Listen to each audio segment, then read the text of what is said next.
ولا تجعلوا مع الله إلها آخر إني لكم منه نذير مبين كذلك ما أتى الذين من قبلهم من رسول إلا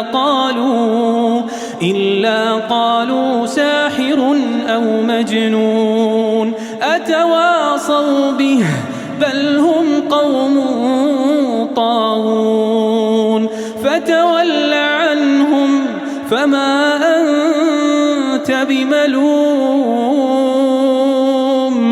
وذكر فإن الذكرى تنفع المؤمنين. أعوذ بالله من الشيطان الرجيم. بسم الله الرحمن الرحيم. الحمد لله رب العالمين، ثم الصلاة والسلام على سيدنا محمد وعلى آله وأصحابه أجمعين. أما بعد، فالسلام عليكم ورحمة الله وبركاته. adúpẹ́ fún Ọlọ́run ọba tí yìnra rẹ̀ fún àwa ẹ̀dá látara yíyìn ara rẹ̀ tó yìnra rẹ̀ ìfi ń kọ́ wa lẹ́kọ̀ọ́ yìí pé ẹ̀yin èèyàn ẹ mọ̀ bẹ́ẹ̀ ṣe gbọ́dọ̀ máa yin èmi Ọlọ́run, ẹ mọ̀ bẹ́ẹ̀ ṣe máa sàmí. Ó wá gbé ẹ̀yìn àtọ́pẹ́ yìí ó gbé sí ìbẹ̀rẹ̀ alukùránì fún gbogbo àwa mùsùlùmí tí à ń ka alukùránì. Bá a bá sí alukùránì ní pépà àkọ́kọ́, mo rò pé gbólóhùn tọ́lọ́hun tó fi kíra ẹ̀ tó fi yìnra rẹ̀ lákọ̀ọ́kọ́ rí. Bẹ́ẹ̀ náà ni ọ̀pọ̀lọpọ̀ nínú àwọn súra al-Qur'an Ọlọ́run fi ọ̀pọ̀lọpọ̀ rẹ̀ ó fi gbólóhùn ọpẹ́ àti ẹ̀yìn ó fi bẹ̀rẹ̀ rẹ̀, léyìí tó já sí pé gbogbo tí Ọlọ́run bá ṣe yìí ń fi ń kọ́ wa lẹ́kọ̀ọ́ yìí pé ẹ̀yin èèyàn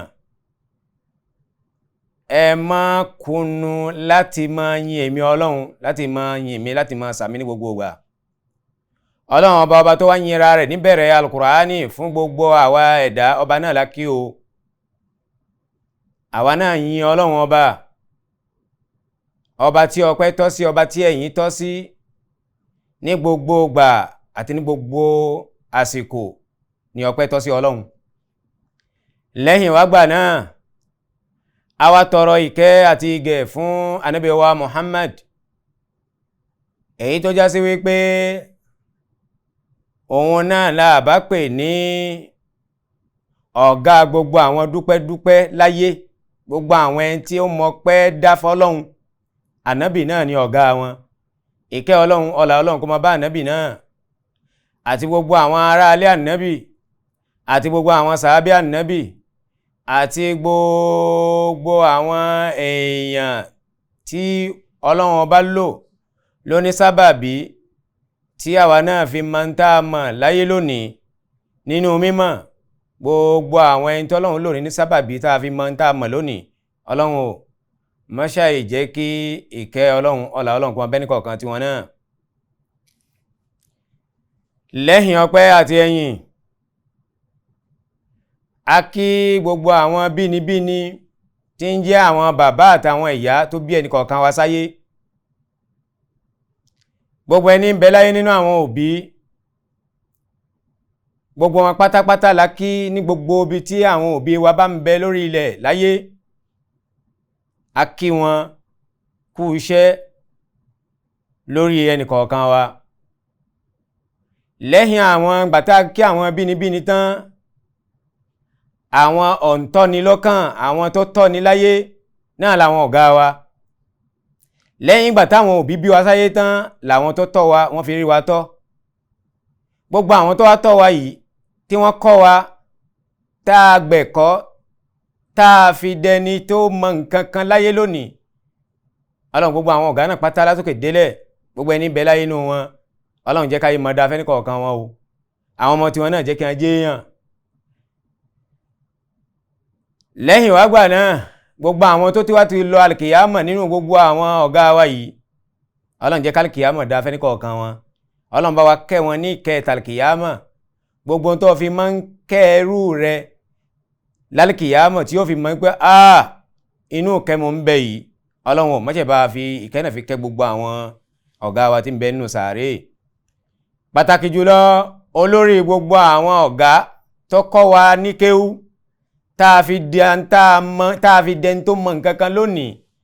Olórí gbogbo wọn náà ni àwọn bàbá wa Alhaj Shitu Thani tí a mọ̀ ní bàbá Markaz. Ọlọ́run dákun jẹ́ ká alìkìyámọ̀ bàbá dáa. Ọlọ́run ò mọ́ṣẹ̀ bá wa kẹ́ bàbá, mọ́ṣẹ̀ bá wa gẹ̀ wọ́n, mọ́ṣẹ̀ bá wa yọ̀ sábọ̀ wọn. Gbogbo ohun tí wọ́n ṣe tó dáa Ọlọ́run ò bá wa sọ di pípọ̀ fún wọn lálìkìyámọ̀. Gbogbo èyí tó kù káàtó nínú ọ̀rọ̀ wọn Ọlọ́run ò mọ́ṣẹ̀ bá wa yáfi bàbá wa nínú sàárè. La hawla wala quwwata illa billah. Lẹ́yìn wá gbà náà a wá kí àwọn bàbá wa Mudiru Markazi tòní tí a mọ̀ ní bàbá wa Dr. Abdulhamid Shitu Thani Alao. Àwọn ní tukọ̀ Markazi lónìí. Ọlọ́run ò ìnira àárẹ̀ ó kéré ó tóbi Ọlọ́run ò má dẹ̀ sí bàbá yìí. Àlọ́ àbọ̀ wọn lórí iṣẹ́ Ọlọ́run lọ́sàn lóru. Àwọ̀kọ̀ òkè wọ́n wọ mọ́tò Ọlọ́run iṣẹ́ Ọlọ́run àbọ̀ Ọlọ́run jẹ́ ọmọ bẹ pẹ̀lú nìkọ̀ọ̀kan wọn pẹ̀lú àwọn bàbá wọn yìí. La hawla wala quwwata illa billah. Lẹ́yìn wá gbà náà mọ́ wá kí àwọn bàbá wa Dr. Abdulrahim Shitu Thani tí wọ́n jẹ́ atukọ̀ iléeṣẹ́ tí a ń bẹ nínú rẹ̀ yìí. Iléeṣẹ́ kan kìí máa bẹ láyé kó má nẹ́nìkan tí ó mọ̀ tukọ̀ rẹ̀. Àwọn bàbá wa Dr. Abdulrahim Shitu Thani àwọn lọ́lọ́run ní kí wọ́n mọ̀ tukọ̀ iléeṣẹ́ Sunna TV tá ń bẹ nú ẹ̀ yìí. Àwọn lọ́lọ́run ní kí wọ́n mọ̀ tukọ̀ rẹ̀ lọ́wọ́lọ́wọ́. Àwọn náà wọ́n sì ń lọ wọ́n ń bọ̀ lórí pé wọ́n ń jíṣẹ́ Ọlọ́run kiri. Ọlọ́run ò ìṣọ́ Ọlọ́run àbú Ọlọ́run máṣẹ̀ máa bá wa fi ṣọ́ bàbá yìí lálọ àtàbọ̀ wọn.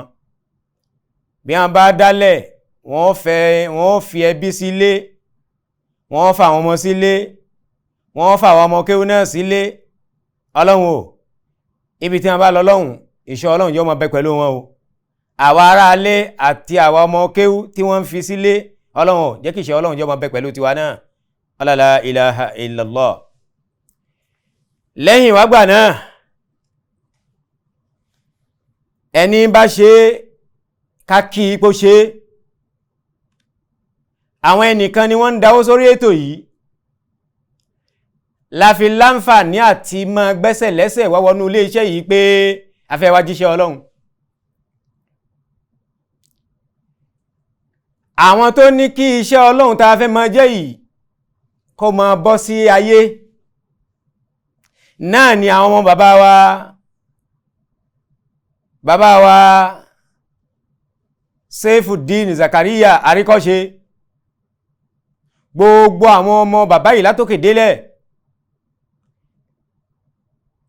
wọ́n pawọ́ pọ̀, wọ́n pa owó pọ̀, wọ́n wá mọ̀ yí pé ń tọ́lọ́run fáwọn nínú owó yìí àwọn ò gbọ́dọ̀ máa ná síbi ìbàjẹ́ bí ìbàjẹ́ pé káwọn fi máa ránṣẹ́ Ọlọ́run ọba lọ́wọ́. Wọ́n sì wá dúró tọ̀sán-tòru fún iléeṣẹ́ yìí pé gbogbo tí iléeṣẹ́ yìí ó máa jẹ nínú owó àwọn gbéra tàwọn sílẹ̀ láti máa ná owó ọ̀hún. Gbogbo àwọn ọmọ bàbá wa Saifu Saka Àríkọ́ṣe Ọlọ́run ò àárẹ̀ tí máa sọ olówó dolòṣì Ọlọ́run máa náwó ẹ̀ sí gbogbo àwọn bàbá wa Saifu Àríkọ́ṣe.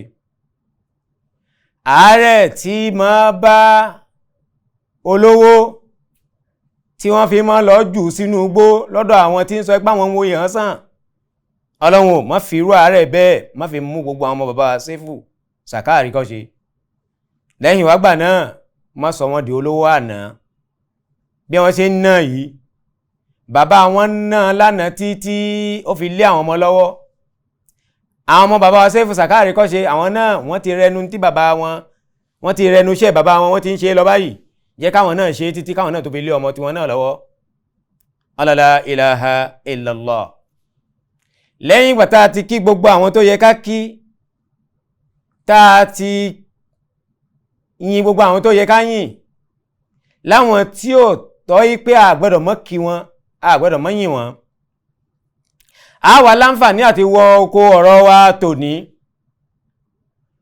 ọ̀rọ̀ wa tí àwọn elétò Sunna TV Yorùbá yìí in tí wọ́n gbé fún wa lẹ́nìí gẹ́gẹ́ bí tọ́píkì pé ká wá sọ̀rọ̀ lórí rẹ̀ náà ni makanatu shukri wa shakirina fi dunya wal akhirah makanatu shukri wa shakirina fi dunya wal akhirah tọ́píkì yìí ń sọ fún wa pé ipò wo ni ọpẹ́ ní ká sọ̀rọ̀ nípa ipò ọpẹ́ àti ipò gbogbo àwọn tí ń dúpẹ́ ipò wo lọpẹ́ àti àwọn tí ń dúpẹ́ ọ̀hún ipò wo ni wọ́n ń bẹ láyé àtàlùkìyámà makanatu shukri wa shakirina fi dunya wal akhirah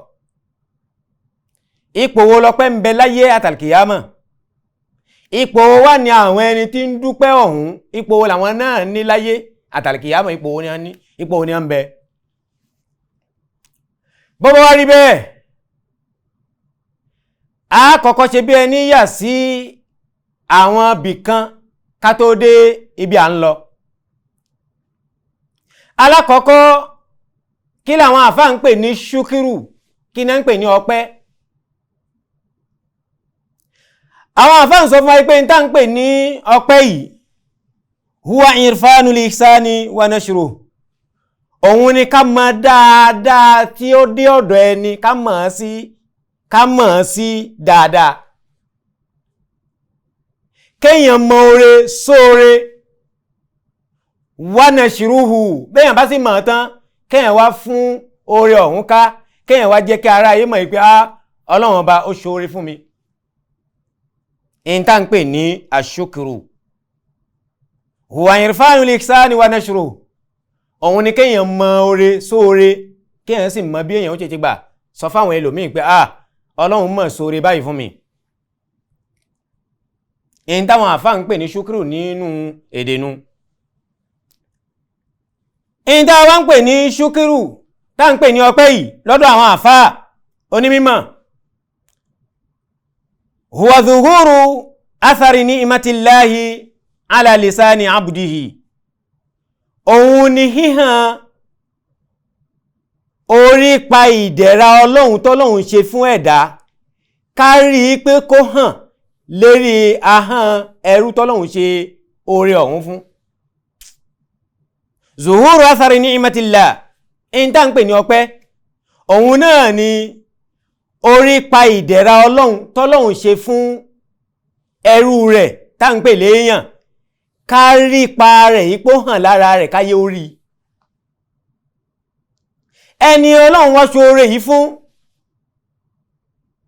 àwa tí a wà lẹ́gbẹ̀ẹ́ rẹ̀ àwa lè mọ̀ ipò Ọlọ́run ṣoore fún àmọ́ mímọ̀ tiwa táàfi mọ̀ ipò Ọlọ́run ṣoore fún ọmọ ìyá wa yìí àtọ̀dọ̀ ẹni tọ́lọ́run ṣoore ọ̀hún fún ni oore yóò ti tara bẹ̀ hàn gba ọ̀nà wo qawlan ẹni tọ́lọ́run ṣoore fún ni ó wí jáde lẹ́nu wípé Ọlọ́run mọ̀ ṣoore báyìí fún mi wa amalan lẹ́yìn wágbà náà bọ́ bá wí lẹ́nu tán kó tún máa wá sọ wípé Ọlọ́run ṣoore fún mi o àmọ́ oore tọ́lọ́run ṣe fún mi amalan kó tún máa wá ṣiṣẹ́ tọ wíwí tó wí lẹ́nu wíwí tó bá tó wí lẹ́nu ó ti wí lẹ́nu iṣẹ́ tó bá tún á ṣe tẹ̀lé ẹ̀ àbí iṣẹ́ tó bá ṣe àtúmọ̀ dúró láyè pé ìmoore fọ́lọ́hun àwọn àfáà kan wọ́n tú ọpẹ́ bẹ́ẹ̀.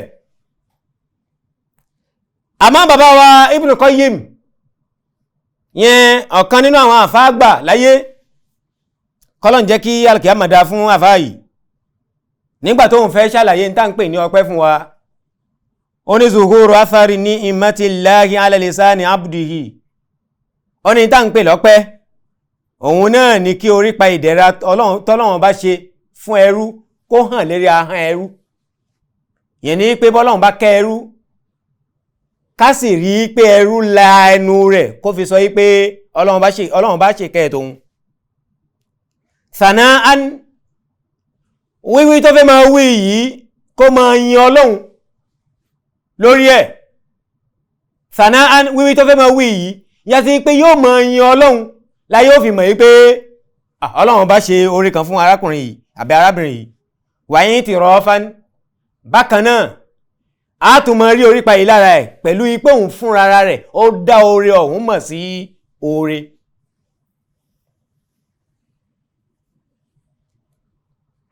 ìbá ọ̀rọ̀ bíi méjì tá a wí nínú ọ̀rọ̀ àwọn aláàfáà tí wọ́n fi túmọ̀ ọpẹ́ yìí èyí náà ti tó. ibi màá tún yà sí kí n tó débi tí mò ń lọ gangan, ẹ jẹ́ wò wípé nínú ọ̀rọ̀ táwọn àfáà wí tí wọ́n fi túmọ̀ ní tá ń pè ní ọpẹ́, a máa wá bira wa wípé orígun wo lọpẹ́ ní. ilé rẹ̀ tó ń bẹ nínú rẹ̀ ó mọ̀ ní orígun mẹ́rin ní ilé rẹ̀ ní. ilé iṣẹ́ kan là ń bẹ yìí, Sunna TV Yorùbá, orígun tiẹ̀ náà tóun náà dúró sórí ẹ̀ mẹ́rin ni. ẹ̀sìn Islam tí à ń bẹ nínú rẹ̀ tá a fi ń jẹ́ mùsùlùmí lónìí, orígun 5 ni Islam ní. bẹ́ẹ̀ náà ni imani, òun náà ní orígun bíi imani tá a fi mọ̀ pé olùgbàgbọ́ òdodo ni ẹ́, orígun 6 ni imani ní. ọ̀dà ní táwa ń pè lọ́pẹ́ yìí orígun mélòó lòun ní?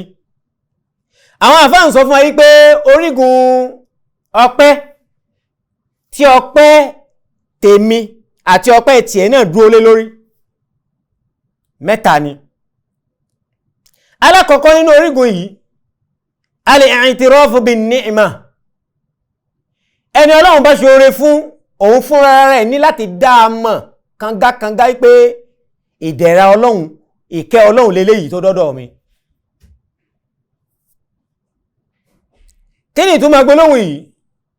òun ni pé ẹni tí Ọlọ́run bá ṣe oore fún ó ní láti dá a mọ̀, ó sì ní láti rí àrídájú, ó ní láti rí àrídájú wípé kíní ìṣẹ́ annalẹ́sí àsìdáká tílíkà ni'ma huwa Allah. ìwọ tó lọ́wọ́ bàbá ṣe oore yìí fún ó ní láti dá a mọ̀ wípé ẹni tó mọ̀ọ́mọ̀ tó gbóore yìí wá fún ẹ o náà ni Ọlọ́run. alákọ̀ọ́kọ́ orígun nu. ẹni tí Ọlọ́run bá ṣe oore fún ó ní láti dá a mọ̀ dáadáa wípé Ọlọ́run ọba ló mọ̀ọ́mọ̀ ló ṣe oore yìí ní ti tòun. wa mal abdu illa wasilatun faqat. oore kan ò lè fẹ́ wọ́dọ̀ èèyàn kó jábọ́ láti sánmọ̀. ọ̀dọ̀ èèyàn náà lọ́lọ́run ó gbóore gbà ní ó fi dọ́dọ̀ èèyàn.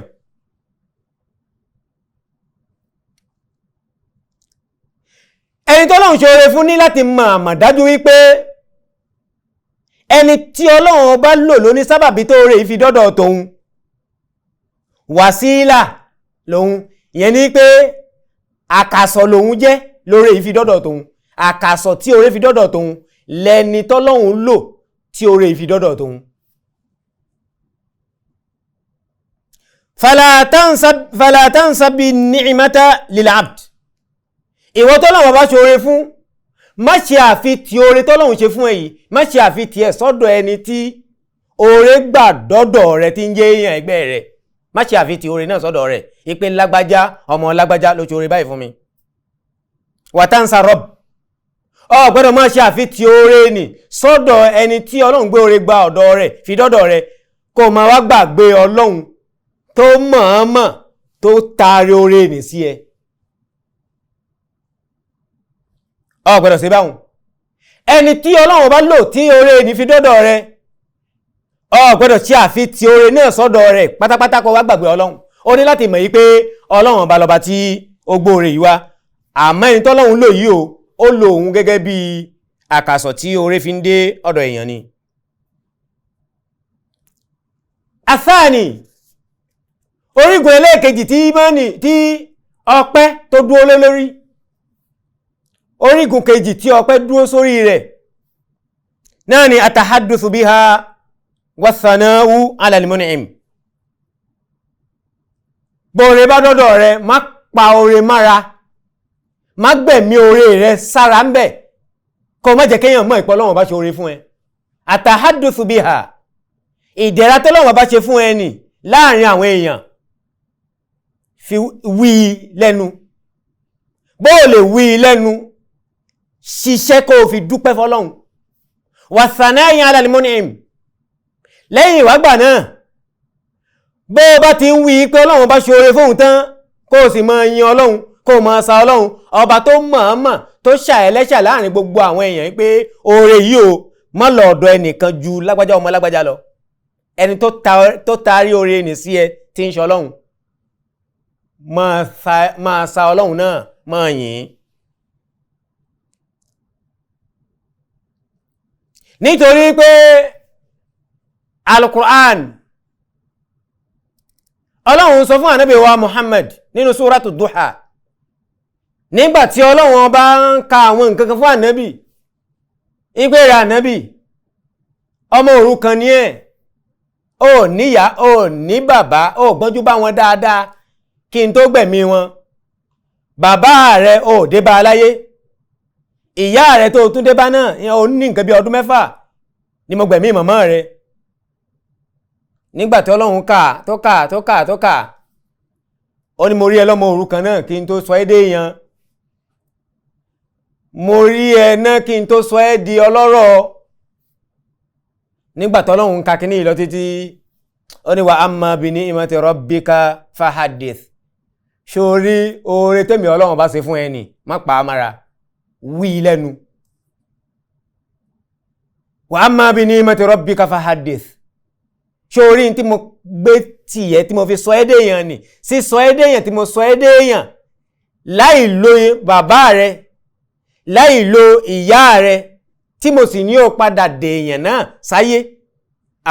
Dákun kí mi yìn mí, wí lẹ́nu. Orígun ẹlẹ́ẹ̀kẹta nínú orígun tí ọpẹ́ dúró lé lórí òun náà ni tasikhiruha fi ta'ati musdiha wal mun'im biha. Bọ́lọ́hun bá ṣe oore fún ẹ, orígun kẹta ni ẹ o tí ọpẹ́ dúró sórí rẹ̀. Bọ́lọ́hun bá ṣe oore fún ẹ, má lò oore náà tọ́lọ́hun ṣe fún ẹ̀yin, má lò síbì kan ju mímọ̀ fi tẹ̀lé tọ́lọ́hun lọ. In tọ́lọ́hun bá ṣe fún ẹ̀yin lò síbi tí Ọlọ́run ọba tínú Ọlọ́run ọba ó ti mọ́ dùn sí ẹ. Nítorí náà faiza akramakallahu ta'ala bimalin, ìrẹ́ ọmọ ìyá mi tó ń gbọ́ mi ní dédé àkókò yìí, tọ́lọ́run bá mọ̀ọ́mọ̀ tó bá fowó fi ṣe àpọ́nlé rẹ̀, fala tunfiqu fi haram, má lo owó tọ́lọ́run fi ṣàpọ́nlé rẹ̀ láàrin èèyàn ni, má lò sí di haram. Nítorí pé lílò síbi mímọ̀ tẹ̀lé tọ́lọ́run ni ó fi ń dúpẹ́ fọ́lọ́run ni. wa iza an'ama Allahu alayka bitilfaz, tọ́lọ́run bá fi tẹlifíṣọ̀n tọ́lọ́run bá fi ṣìkẹ́ tiẹ̀ láàrin èèyàn, kódà kí tẹ̀lé náà kó jẹ́ blanc noir tí ó ju dédé àtẹ́wọ́ báyìí lọ. Blanc noir èyí láíláí tá ń lò ní kápọ́ lóhun mọ̀ọ́mọ̀ ló gbé ló fi ṣèkẹ́ tiẹ̀ ló fi ṣàpọ́nlé rẹ̀, níwọ̀n náà ń pàṣẹ ládùúgbò pé èmi náà ní tẹ̀lé náà kò ju àtẹ́lẹwọ́ báyìí lọ. fala tasta'milhu fi haram, bó ṣe kéré tó nì náà bí tẹ̀lé ní bí ò ṣe jámọ́ nǹkan kan lọ́dọ̀ àwọn èèyàn tó sì ń jẹ́ ìkẹ́ ọlọ́run lọ́dọ̀ ti ẹni mọ́ lo tèlé yìí bó ti lè kéré tó mọ́ lò sídi haram má fi wòwò kíwò. wa shabakatul internet istahdimuha fi da'wa. ṣé orí gbogbo àwọn tá ń lo net láyé kìí ṣe gbogbo èèyàn náà lọ́lọ́run fi net fi kẹ́ bọ́lọ́run bá mọ̀ọ́mọ̀ tó gbé net fún ọ̀kan ló gbé ẹ̀ntẹ̀nẹ́tì fún ọ̀kan wípé kó mọ́ rí lò dákun mọ́ lò síbi kankan ju wípé kó fi mọ́ pe àwọn èèyàn sẹ́sìn ìsìlámù lọ ẹ̀sìn ọlọ́run ni kó mọ́ lo ẹ̀ntẹ̀nẹ́tì tiẹ̀ sí. li'anna shukra hadhihi ni'am istikdamuha fi ta'atillah nítorí gbogbo tí ń jẹ́ oore ọlọ́run kí lèèyàn fi mọ́ dúpẹ́ rẹ̀ ìdúpẹ́ oore ọlọ́run tọ́lọ́run bá fún ni ìdúpẹ́ rẹ̀ ní pé kó lò ó sí ibi tẹ̀lé tọ́lọ́run mọ́ lò ó sí ibi tí inú ó ti mọ̀ bí ọlọ́run bá sí ẹ. wa kufruha ṣé o wá rí ká mú oore ọlọ́run ká ṣe kèfèrí ẹ̀ ká ṣàìmoore oore ká ṣàìmoore ìdẹ̀ra ọlọ́run tọ́lọ́run ṣe fún wa istikdamuha fil fasad wal ifsad òun ní pé kọ́lọ́run bá kó kẹ́ ọ òun ní kọ́lọ́run kó mọ̀ọ́mọ̀ kó fi nǹkan kan fi ṣàpọ́nlé rẹ̀ kó wá mú kinní yìí ìntọ́lọ́run fi ṣàpọ́nlé rẹ̀ yìí kó máa wá lò sí di fasad kó máa wá lò sí di ìbàjẹ́ àbí ifsad àbí kó máa lò síbi tí ó fi máa ba àwọn èèyàn jẹ́ inú kó máa lo gbogbo tọ́lọ́run bá kó tiẹ̀ lóore kó máa lò kó fi máa ṣe bàjẹ́ àbí kó máa lò síbi tí nǹkan ti bàjẹ́ tí ń jẹ́ ibi tí nǹkan ti bàjẹ́ táwọn ẹni ọlọ́run ń sá fún bẹ̀ kí ó wá kó owó lọ bẹ̀ kó máa wá lọ lò ó òun ṣe àìmoore sí ìdẹ̀ra ọlọ́run ọba ni.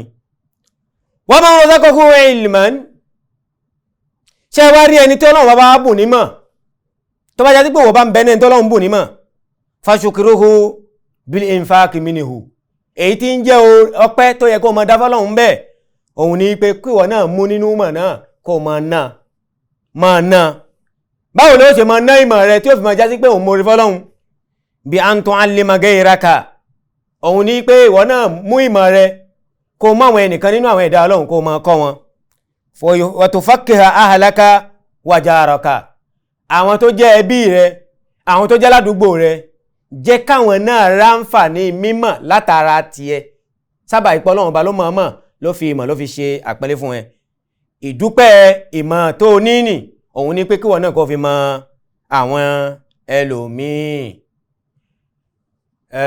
Subhanallahi wa bihamdihi subhanallahil azim. Assalamu alaikum warahmatullahi wabarakatuh.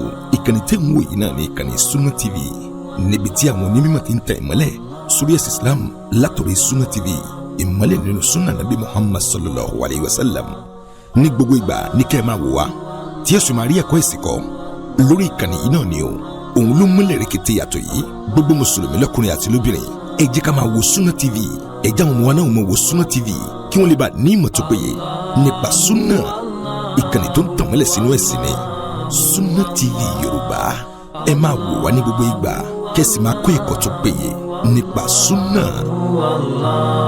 A dúpẹ́ fún Ọlọ́run nínú nǹkan tí à ń bá bọ̀ à ń sọ fúnra wa pé man razaqahu Allahu ilman ẹni tí Ọlọ́run bá fún ní àrísìkí ìmọ̀ tọ́lọ́run bá mú àrísìkí ìmọ̀ tó bá fi ṣèkẹ́ ẹnìkan fashukiruhu bil infaqi minhu in tí ẹni tọ̀hún yóò fi mọ dúpẹ́ fọ́lọ́run ọba òun ni pé bí an yu'allima gayrahu òun ni pé kó mọ dúpẹ́ náà pẹ̀lú pé kóhun náà mú àwọn èèyàn kó mọ fi mímọ̀ yìí kó fi mọ kọ́ wọn bákan náà àwọn ará ilé àtàwọn ará àdúgbò rẹ̀ kó mọ ṣe kí ni kó mọ fi kíní yìí kó fi mọ yé wọn. wa man razaqahu Allahu jahan ẹni tó lọ́wọ́ bá fi iyì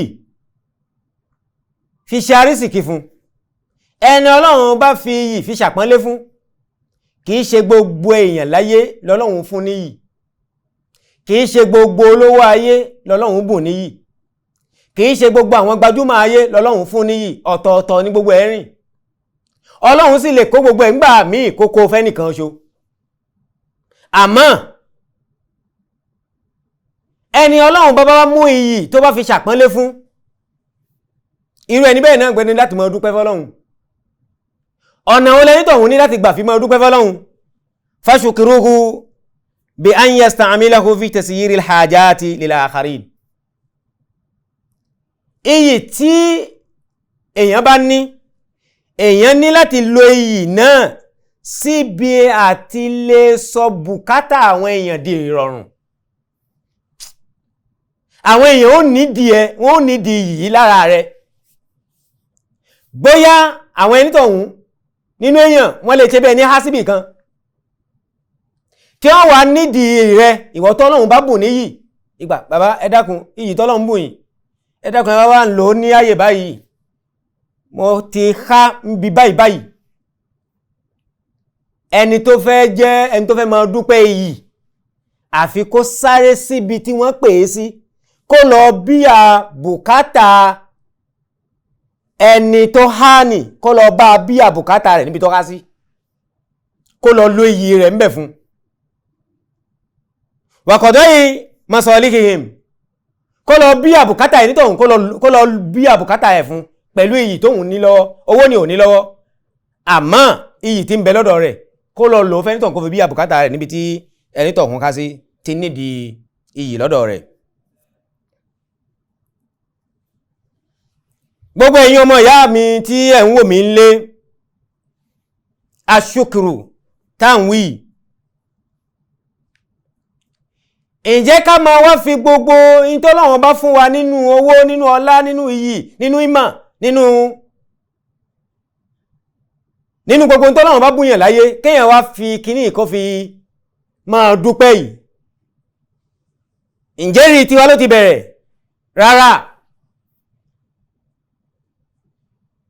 Ànábì Dáúdà alayhi salatu wassalam, òun lọ́lọ́run kọ́kọ́ pa láṣẹ kíní yìí. Ìgbà Ànábì Dáúdà àti wọ àtàwọn ará ilé rẹ̀, mo mọ̀ọ́mọ̀ mo ṣàyín lẹ́ṣà nínú àwọn èèyàn láyé, mo mọ̀ọ́mọ̀ mo ṣìkẹ́ yín, mo mọ̀ọ́mọ̀ mo dá yín lọ́lá. Lọ́lọ́run wá ń sọ fún Ànábì Dáúdà pé i'malu ala Dáúdà shukra. Gbogbo ẹ̀yin tẹ́ ẹ jẹ́ ará ilé Ànábì Dáúdà, ẹ máa ṣiṣẹ́ kẹ́fì máa dúpẹ́ fọ́lọ́run. Gbogbo tí mo kó ti ẹ̀yin lẹ́yọ kọ̀ọ̀kan yìí, ọ̀nà àwọn ẹlẹ́gbà tẹ́lẹ̀ fi máa dúpẹ́ rẹ̀ fẹ́mi Ọlọ́run. Ìmálù, iṣẹ́ ni ẹ máa ṣe kẹ́fì máa dúpẹ́ fẹ́mi Ọlọ́run. Mana hazikil aya, ìtumọ̀ aya yìí òun ní pé Ọlọ́run bá ń pa àwọn ará ilé Ànábì Dáúdà láṣẹ yìí pé ushkurullaha ala ma atakum, ẹ máa dúpẹ́ lórí in tí Ọlọ́run bá bùn yín nínú oore, wa zalika bi ta'atihi. Àmọ́ iṣẹ́ tá ní kẹ́ máa ṣe yìí o, ẹ máa ṣiṣẹ́ yìí kó jẹ́ iṣẹ́ tí Ọlọ́run bá inú rẹ̀ Ọlọ́run bá ń dùn sí, tí ń jẹ́ ìtẹ̀lé t'Ọlọ́run, òun ni ẹ máa ṣe. Wọ́n ti sálẹ̀ àwọn àmìrìhì, gbogbo tó Ọlọ́run bá pa yín láṣẹ rẹ̀, òun ni ẹ tíráyì láti máa ṣe. Ibẹ̀ làwọn àfáà ti ń sọ fún wa yí pé lábẹ́ àyà yìí pé ìmálù ala Dáúdà ṣúkúrá, tọ́lọ́hun sọ yìí pé ẹ̀yin ará alẹ́ Ànábì Dáúdà, ẹ máa ṣiṣẹ́ fi dúpẹ́ lọ́dọ̀ Ọlọ́run. Gbogbo tọ́lọ́hun kó tì yín nínú oore nì, in tẹ́ lè fi mọ oore fọ́lọ́hun, òun ní pé ẹ máa ṣiṣẹ́, iṣẹ́ yín tẹ́ bá ń ṣe nì, òun ní fi ń jẹ́ sí pé ẹ mọ oore fọ́lọ́hun. Ibẹ̀ làwọn àfáà ti ń sọ fún wa yí pé hunaka farqun bayna shukri l-qawli wa shukri l-amal. Ibẹ̀ làwọn àfáà ti ń yànnàná rẹ̀ fún wa yí pé ìyàtọ̀ ń bẹ láàrin ọpẹ́ ọ̀rọ̀ àti ọpẹ́ iṣẹ́. Ìyàtọ̀ ń bẹ láàrin ọpẹ́ ahọ́n àti ọpẹ́ iṣẹ́ ṣíṣe.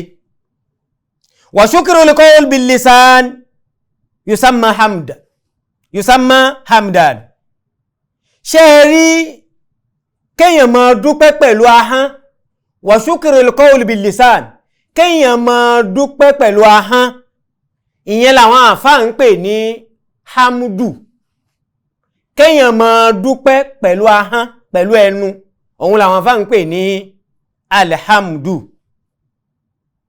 Wabil amali, kéèyàn máa wá ṣiṣẹ́ kó fi máa dúpẹ́. Bí wẹ́n tá ní Ọlọ́run fún lówó nísìn, ṣé yóò mọ̀ kó yóò mọ̀ fún Ọlọ́run ní èyí? Rárá, yóò mọ̀ ná owó yìí, yóò mọ̀ ná fáwọn ẹrúsìn Ọlọ́run tí wọ́n ń bẹ ládùúgbò rẹ̀, yóò mọ̀ ná fáwọn ẹrúsìn Ọlọ́run tí wọ́n ń bẹ ní ìlú rẹ̀, yóò mọ̀ ná fáwọn ẹrúsìn Ọlọ́run tí ń bẹ nínú fámìlì rẹ̀. Níná tí bá náà yìí ní jẹ́ ìdúpẹ́ fún Ọlọ́run. Wabil amali shukra, iṣẹ́ téèyàn bá wá ń ṣe lórí oore tọ́lọ́run bá gbé fẹ́nítọ̀hún ní jẹ́ ọpẹ́. Li anna shakira, ṣe eré ni tí ń dúpẹ́ bil amal, ẹni tí ń fi iṣẹ́ ṣíṣe fi dúpẹ́. Killa,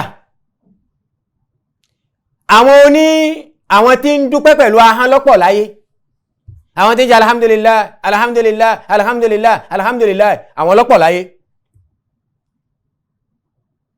Àmọ́ ash-shakiru bil amali killa, àmọ́ ṣe eré àwọn tí ń ṣiṣẹ́ fi dúpẹ́ fọ́lọ́hun, wọ́n kéré, wọn ò tó nǹkan kan láyé.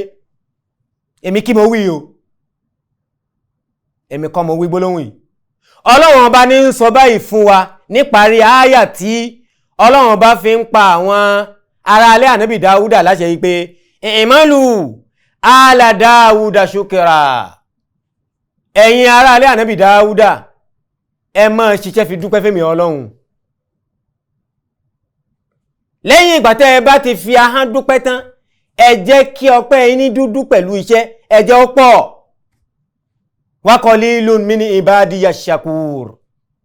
Ọlọ́run wá fẹ́ parí ayá yìí, ó ní nítorí àwọn ẹrúsìn mi wọ́n pọ̀ lórí ilẹ̀, àmọ́ àwọn tí ń dúpẹ́ pẹ̀lú iṣẹ́ nínú wọn wọ́n kéré. Wa qalilun min ibadiya shakur.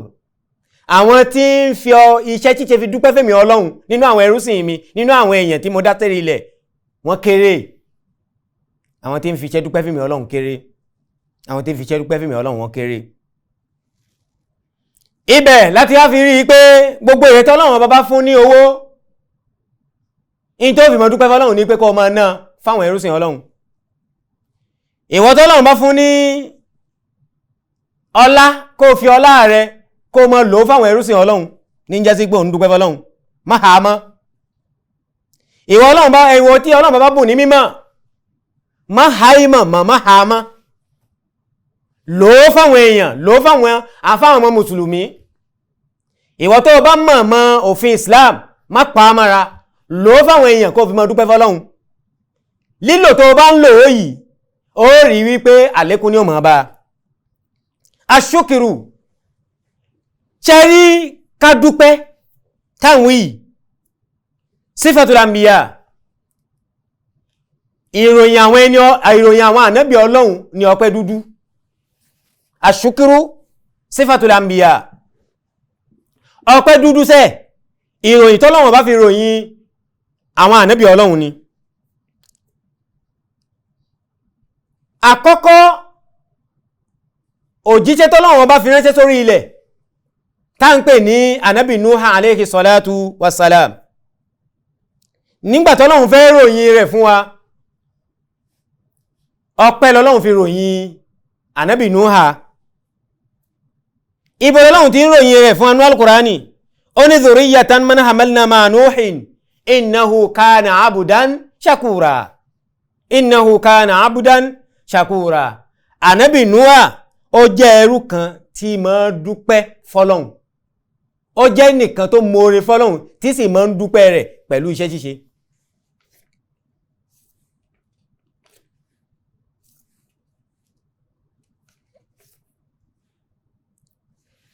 Bẹ́ẹ̀ náà ni ànábì Ibrahim alayhi salatu wassalam. Ọlọ́run bá ròyìn tiẹ̀ náà. Ọlọ́run fẹ́ fún wa nírò nípa ànábì Ibrahim. Nígbàtí Ọlọ́run fẹ́ ròyìn tiẹ̀ náà, ó ròyìn tiẹ̀ náà pẹ̀lú ọpẹ́ ni. Ọlọ́run wá ń sọ yí pé inna Ibrahim kana ummatan qanitan lillahi hanifa walam yaku minal mushrikin. ṣe rí ànábì Ibrahim ẹrúsìn Ọlọ́run ọba ni, ẹnìkan tí ń jọ́sìn fún Ọlọ́run ọba ni, kò sínú àwọn ẹni tí ń ṣẹbọ láyé. bọ́ fẹ́ bó tẹ̀ já sí pé bàbá tó bí ẹlẹ́bọ ni, bàbá tó bí olóòṣà ni, àmọ́ ànábì Ibrahim lam yaku minal mushrikin, kò jọyìn àwọn ọ̀ṣẹbọ rí láyé tí tó fi lo ayé rẹ̀ tán. èyí tó tún á jẹ́ pàtàkì ń bẹ̀, shakiran li an'umihi, ó jẹ́ nìkan tí ń dúpẹ́ àwọn oore tọ́lọ́run bá ṣe fún. shakiran li an'umihi, gbogbo àwọn oore gbogbo àwọn ìdẹ̀ra tọ́lọ́run bá ṣe fún. ànábì Ibrahim ń dúpẹ́ rẹ̀ pẹ̀lú iṣẹ́. ijtabahu wa hadahu ila siratil mustaqim. bẹ́ẹ̀ náà ni ànábì Dáúdà, amara Allahu nabiyyahu Dáúdà wa ahla, gẹ́gẹ́ bá ṣe wí lẹ́ẹ̀kan, Ọlọ́run bá pa ànábì Dáúdà àtàwọn ará ilé rẹ̀ láṣẹ yí pé ẹ̀yin tí yín o, i'malu ala Dáúdà shukra. ànábì Dáúdà àti gbogbo àwọn tó jẹ́ ará ilé rẹ̀ pátápátá, gbogbo yín o, ẹ máa ṣiṣẹ́ fẹ́mi Ọlọ́run lẹ́ni tí fi ń dúpẹ́ fún mi. wa qalilun min ibadiya shakur. àwọn ẹrúsìn mi tí ń dúpẹ́, àwọn ẹrúsìn mi tí wọ́n ń dúpẹ́ ẹnu tán tí wọ́n tún ń ṣiṣẹ́ fi dúpẹ́, àwọn tí ń ṣiṣẹ́ fi dúpẹ́ fẹ́mi Ọlọ́run wọ́n kéré láyé. àwọn ọpẹ́ ẹnu ló pọ̀ jù, àwọn ọlọ́pẹ́ ẹnu tí ọ̀dọ́ kàn lọ́pọ̀ jù, àwọn ọlọ́pẹ́ ẹnu tí kò désàlẹ̀ ikùn wọn lọ́pọ̀ jù, tí wọn ò ṣiṣẹ́ tọ̀ àwọn lọ́pọ̀ jù láyé.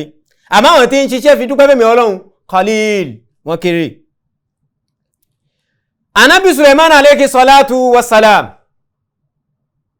ṣẹ́rí ànábì Suleiman, Ọlọ́run kẹ́ òun ó kówó tí ó kọ́ láti, Ọlọ́run ní kó máa gbọ́ in táwọn àlìjànnú ń wí, ń gbọ́ nǹkan tí àwọn ẹranko inú igbó ń wí, àwọn ẹ̀rà, àwọn kòkòrò, bí ó ti lè òkè kéré tó àwọn kòkòrò àwúrèbe, gbogbo bí a ṣe kéré tó ìtẹ́nìkọ̀ ọ̀kan wọn ń wí, ànábì Dáúdà máa ń gbọ́ inú kẹta Ọlọ́run bá ṣe fún ni. fi kún ọlá, fi kún owó, fi kún ipò tọ́lọ́run gbé fún. ànábì Suleiman fúnra rẹ̀ ní wá ń bẹ Ọlọ́run an yakuna mina shakirin, fúnra rẹ̀ náà ní ń tọrọ lọ́dọ̀ Ọlọ́run pé Ọlọ́run o, oore tó ṣe fún mi pọ̀ jù. Ọlọ́run tò mí sínú àwọn ẹni tí ó mọ̀ ṣiṣẹ́ fi dúpẹ́ fún rẹ̀ Ọlọ́run, nítorí pé oore tí ó ṣe fún mi, oore yìí ti pọ̀ jù. lẹ́ ànábì Suleiman wá ń sọ wípé Rabbi awzi'ni an ashkura ni'mataka allati an'amta alayya. Ọlọ́run o, awzi'ni, kọ́ mi, fi mọ̀ mí, an ashkura ni'mataka, bí ń ṣe mọ̀ dúpẹ́ ìdẹ̀ra tó ṣe fún mi wọ̀nyí, kọ́ mi. allati an'amta alayya, àwọn oore ńláńlá tó fi kẹ́mi yìí láàrin èèyàn. èmi nìkan kọ́ mọ̀ ń bẹ láyé, èmi nìkan kọ́ mo lórí lọ́rùn, àwọn èèyàn pọ̀ láyé, wọ́n ti bí àwọn èèyàn kan tó bí mi, wọ́n bí àwọn èèyàn lójú mi, àmọ́ ìkẹ́ tó kó tì mí, ìkẹ́ yìí má pọ̀ jù. ó wù ẹ́ ló mọ̀ọ́mọ̀ ló fi ìkẹ́ yìí ló fi ṣe ọlá fún mi, wá kọ́ mi ní bí màá ṣe mọ̀ọ́re fún ẹ. wa ala walidayya, wá kọ́ mi ní bí màá ṣe mọ̀ọ́re fún ẹ, bí màá tún ṣe mọ̀ọ́re fún ìyá mi àti bàbá mi. wa ani a'mala salihan tarda, ibi à ń lọ gan-an nù. lẹ́yìn ìwàgbà náà tún wá kọ́ mi ní bí màá ṣe máa ṣiṣẹ́ rere, ní iṣẹ́ rere tí ń fi máa dúpẹ́ fún rẹ̀ Ọlọ́run bá, tí inú rẹ̀ ó máa dùn sí. ẹ wo ànábì Ọlọ́run Suleiman, ó ní rẹ̀ Ọlọ́run kọ́ mi ní bí màá ṣe mọ̀ọ́re fún rẹ̀ Ọlọ́run. lẹ́yìn ìwàgbà náà wá kọ́ mi ní bí màá ṣe mọ̀ọ́re fún ìyá mi àti bàbá mi, tó wá kọ́ mi bí màá ṣe máa wá ṣiṣẹ́ fi dúpẹ́ fún rẹ̀ Ọlọ́run, níṣẹ́ tó já sí pé inú rẹ̀ ó máa dùn sí. Allahu Akbar. ẹ wà àwọn ẹni Ọlọ́run, èmi àti ẹ ọjà mẹ́kọ̀ọ́ lára ànábì Suleiman. bọ́lọ́run bá kẹ́yàn, tọ́lọ́run bá mọ̀ọ́mọ̀ tó bá ṣàánú èèyàn máa dúpẹ́ fọ́lọ́run ni. bọ́ bá ti ń dúpẹ́ ẹnu tó máa ṣiṣẹ́ níkọ̀rọ̀, tó máa ṣiṣẹ́ ní gbangba, bí a bá ní kí ló dé, kó sọ pé iṣẹ́ tí mò ń ṣe yìí wàláhì mo fi ń dúpẹ́ fọ́lọ́run ọba ni. bẹ́ẹ̀ máa ṣé mo ti ń dúpẹ́ ẹnu lójoojúmọ́ ni ọpẹ́ ẹnu nìkan ò tó èyí tí mo tún ń ṣe yìí ó wù mí kí n máa bẹ nínú àwọn tí ó pọ̀ láyé tọ́lọ́hun sọ yìí pé wa qalilun min ibadiya shakur àwọn ẹni tí ń ṣiṣẹ́ fi dúpẹ́ fẹ́mi ọlọ́run wọn kéré mò ń fẹ́ pé kí n máa bẹ nínú àwọn ẹni tí òǹkà rẹ̀ kéré láyé tí ń jẹ́ àwọn tí ń ṣiṣẹ́ fi dúpẹ́ fọlọ́run ọba. wa sayyiduna Muhammad sallallahu alayhi wa sallam sayyidu shakirin ṣe wá rí ànábì wa Muhammad tí ọlọ́run bá gbé ìsìlámù fún tó sì fi ìsìlámù náà jíṣẹ́ kárí ayé tí ń jẹ́ ọ̀gá àwọn tí ń dúpẹ́ láyé ànábì gangan fúnra rẹ̀ ànábì mọ̀ ń ṣiṣẹ́ dúpẹ́ fọlọ́run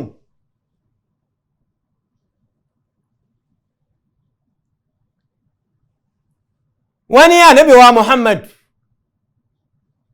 wọ́n ní máa ń dìde láàrin òru ní ma wá yẹn náfílà kọ́dá àwọn èèyàn àwọn àfáàwà àti hadith tó wá látọ̀dọ̀ ànábì ń fi yé wa pé ànábì yẹn náfílà títí lóru títí ẹsẹ̀ rẹ̀ bẹ̀rẹ̀ sí wú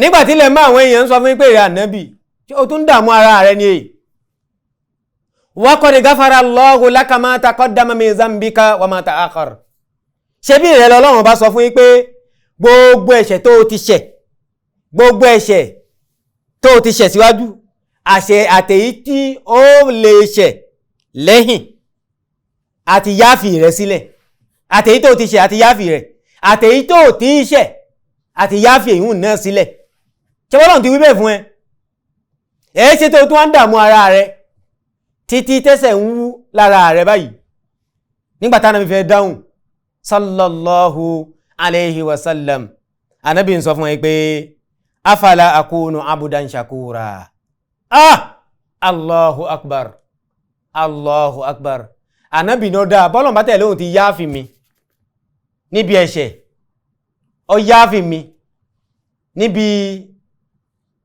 gbogbo tí ń jẹ́ tí tó lè kọ dí èèyàn níwájú ọlọ́run jọ alìkìyàmọ̀ bọ́lọ̀ bá tẹ̀lé òun ti yááfì mi ṣé kò sì yẹ kí n mọ̀ọ́re fọ́lọ́run kí n mọ̀ ṣiṣẹ́ fi dúpẹ́ fọ́lọ́run ni afala akunu abdan shakura ṣé kò yẹ kí n mọ̀ ṣiṣẹ́ fi dúpẹ́ fọ́lọ́run ni èyí tí mò ń ṣe nẹ́fìlà tí mò ń yàn lóru yìí mo fi ń dúpẹ́ fún ọlọ́run ọba pé ó tiẹ̀ ti fún mi ní garanti pé òun ti yááfì mi mo fi ń dúpẹ́ fún ni gbogbo èyí tí mò ń ṣe yìí tí mò ń yàn nínú nẹ́fìlà yìí mo fi mọ̀ọ́re fọ́lọ́run ni mo fi ń ṣiṣẹ́ dúpẹ́ fọ́lọ́run ọba ni nítorí náà gbogbo àwọn mùsùlùmí tí à ń bẹ ńlé tí à ń gbọ́ wá sí yìí ẹ rí ìdánilẹ́kọ̀ọ́ ńlá tá a rí lára àwọn ànábì ọlọ́run tá à ń rí lọ́kan ọ̀jọ̀kan yìí ànábì wa Muhammad tèmi àti ẹ àti gbogbo àwọn mùsùlùmí tá a fẹ́ mọ bẹ lẹ́yìn rẹ̀ níjọ́ àlìkìyámọ̀ tí sì ń jọ́gà wa láyé ní ṣe bẹ́ẹ̀ rí bí ó ṣe lò ó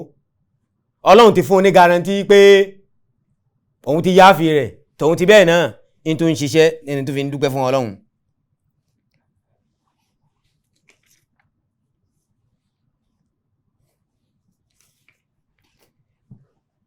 ṣé wá rí àṣùkùrù ṣé wá rí ọpẹ́ dúdú nínú ayé tá ń bẹ yìí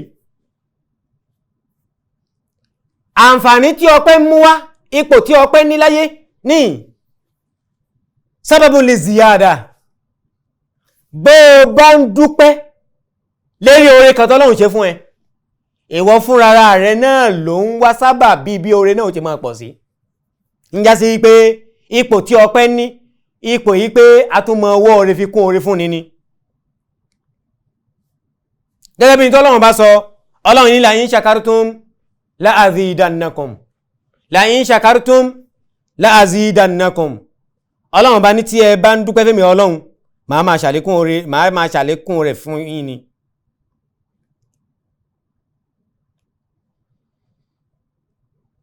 wala in kafartum àmọ́ tí ẹ bá ń ṣàìmoore lérí oore mi tí bá ṣe fún yín inna azabi la shadid ìyà ń bẹ lọ́dọ̀ mi o ìyà mi sì lágbára kí ọlọ́run dákun ṣe ṣàánú ẹni kọ̀ọ̀kan wa nítorí báyìí walihadha kanu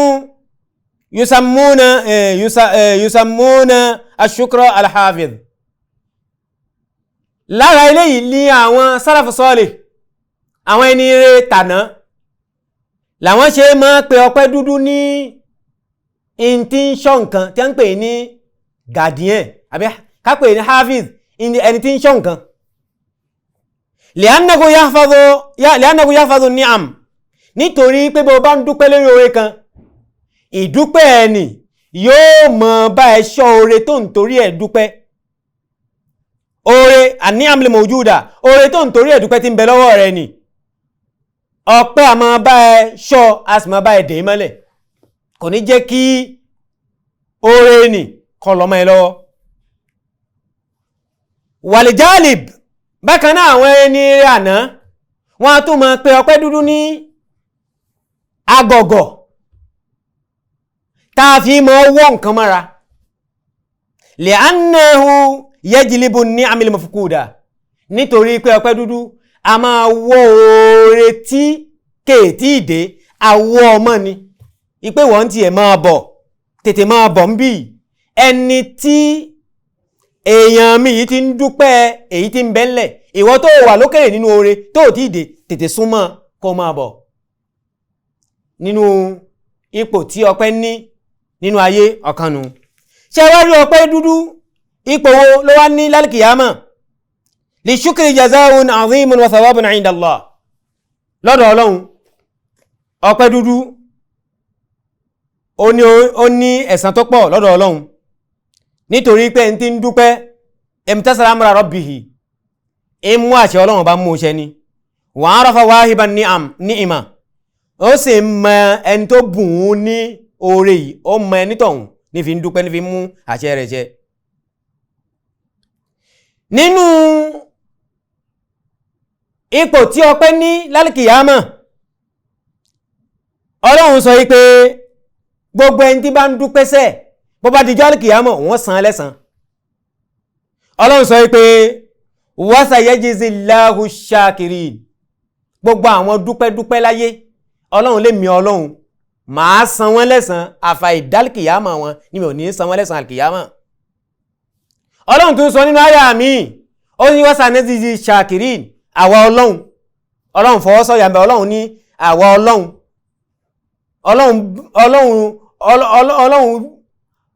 ní àwa Ọlọ́run á san gbogbo àwọn ọmọ ọlọ́pẹ́ àwọn tí ń dúpẹ́ tí ń ṣiṣẹ́ fi dúpẹ́ fáwa Ọlọ́run á san wọ́n lẹ́san lálkìyámà Ibn Kathir òun sọ ní ọ̀rọ̀ rẹ̀ pé sanu'tiki min fadlina in tí àyà yìí ń wí ni pé a fún wọn nínú ọlá àwa Ọlọ́run wa rahmatina àti ìkẹ́tí ń bẹ lọ́dọ̀ àwa Ọlọ́run fi dunya wal akhirah a fún wọn ní kẹ́nà láyé àtàlkìyámà bí hasabi shukrihim wa amalihim ní òdì wọn bí ọpẹ́ wọn bá ṣe máa láyé àti bí wọn bá ṣe ṣiṣẹ́ tọ ọpẹ́ náà bẹ́ẹ̀ náà láṣẹ ṣe kíni láti fún wọn ní oore tí ń bẹ lọ́dọ̀ àwa Ọlọ́run bọ́bá wa rí báhùn wa anna hadha al-jaza ṣe wá rí ẹ̀san tọ́lọ́run lóhun fẹ́ san yìí yakunu mu'ajjalan fi dunya Ọlọ́run ó ṣẹ̀san yìí ní ẹ̀san ìkánjú gbogbo ẹni tí bá ń dúpẹ́ fọ́lọ́run láyé Ọlọ́run lóhun ó san lẹ́san láyé wa mu'ajjalan fil akhirah bọ́bá tún dijọ́ àlkìyámà ẹni tó yóò tún gbẹ̀san mimma la aynun ra'at ẹ̀san tọ́lọ́run lóhun fẹ́ san ọmọ ọlọ́pẹ́ njọ́ àlkìyámà ẹ̀san tí ojú kan ò rírí lọ́lọ́run lóhun ó san nítọ̀hún wala udhunun sami'at gbogbo ẹni tí bá ń dúpẹ́ fọ́lọ́run ẹ̀san tọ́lọ́run lóhun fẹ́ san ẹ̀san tétí kan ò gbọ́ rí ẹ̀san tí etí kan ò gbọ́ nípa rẹ̀ rí lọ́lọ́run lóhun ó san ẹni tí bá ń dúpẹ́ láyé ní wala khatara ala qalbin bashar bákan náà ẹ̀san tóhun ó san ọmọ ọlọ́pẹ́ ẹni tó ń dúpẹ́ tí ń ṣiṣẹ́ fi dúpẹ́ fáwọn Ọlọ́run ẹ̀san táwọn Ọlọ́run á san nítọ̀hún lálkìyámà ẹ̀san tí ọkàn èèyàn kan ò tẹ́ ẹ̀rú wúyẹ́ lọ́ọ̀dí ẹ̀rí láyé látún padà san ẹni tí bá ń dúpẹ́ lálkìyámà nítorí náà èyí tí a fẹ́ sọ fún gbogbo àwa mùsùlùmí jákèjádò gbogbo bí tí a ti láǹfààní àti máa gbọ́ ètò yìí òun ni pé ẹ jẹ́ á mọ oore tọ́lọ́run ṣe fún wa lóore ká sì máa dúpẹ́ rẹ̀ àwọn in tí ń jẹ́ gbáǹkọ́gbì oore tọ́lọ́run ṣe fún àwa èèyàn tí ń bẹ láyé àwọn àfáà wọn pín sí bí ọ̀nà mẹ́ta alákọ̀ọ́kọ́ wọn ní ni'matul Islam oore tọ́lọ́hun ṣe fún wa pé kó ọmọ jẹ́ mùsùlùmí oore kan lè yún lọ́tọ̀. oore ẹlẹ́ẹ̀kejì òun ni ni'matul àáfíà, òun ni oore ipò onílàáfíà mọ́ dúpẹ́ rẹ̀.